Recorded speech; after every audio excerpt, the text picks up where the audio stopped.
Ration कार्डासाठी आता 2 लाखांच्या उत्पन्नाची मर्यादा. राज्य सरकारचा मोठा निर्णय घेणार. राष्ट्रीय अन्न सुरक्षा कायद्याअंतर्गत प्राधान्य कुटुंब योजनेचे पात्र लाभार्थ्यांसाठी निकषामध्ये काय बदल अपेक्षित आहे यावर शासनाने पुरवठा विभागाकडे अहवाल मागवला होता. त्यामध्ये खालील महत्त्वाच्या मुद्द्यांचा समावेश आहे.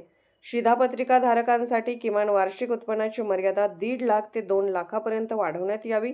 महागाई दिवसेंदिवस वाढत असल्याने उत्पन्न मर्यादेला महागाई निर्देशांकाशी जोडण्यात यावे. गरज नसतानाही धान्याचा लाभ घेणाऱ्यांना चाप बसवण्यासाठी डेटा लिंकिंग करावे.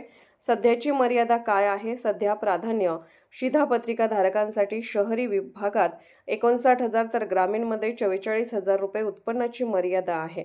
कोणत्याच कुटुंबाचे उत्पन्न एवढे कमी नाही. निकषात बसत नसल्याने ते प्राधान्य योजनेचा लाभ घेऊ शकत नाहीत.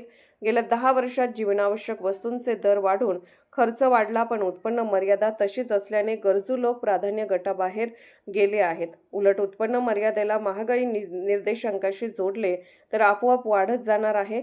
अशा विविध शिफारशी केल्याची माहिती जिल्हा पुरवठा अधिकारी मोहिनी चव्हाण यांनी दिली.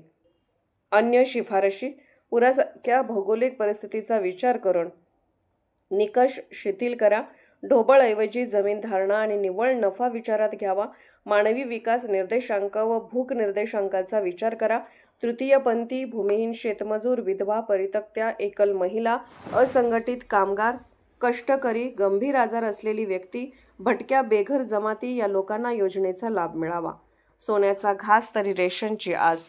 ज्यांच्याकडे 4 चाकी आहे, आयकर भरतात, 5 एकरापेक्षा जास्त बागायती शेती आहे, मासिक निवृत्ती वेतन किमान वेतनापेक्षा जास्त आहे, अशा व्यक्तींना रेशन धान्य मिळणे अपेक्षित नाही. त्यांना लाभातून वगळता यावे. यासाठी रेशन कार्डला आधार कार्ड, पॅन कार्ड आणि RTO डेटाशी लिंक करावे. यामुळे कोणाकडे कार आहे, टॅक्स भरतात हे सिस्टमला आपोआप समजेल, असेही अहवालात म्हटले आहे. अर्थराज्य न्यूज मराठीकरिता कोल्हापूर जिल्हा प्रतिनिधी रवींद्र नंदेश्वर. अर्थराज्य न्यूज चॅनलला लाईक करा, शेअर करा आणि सबस्क्राईब करा.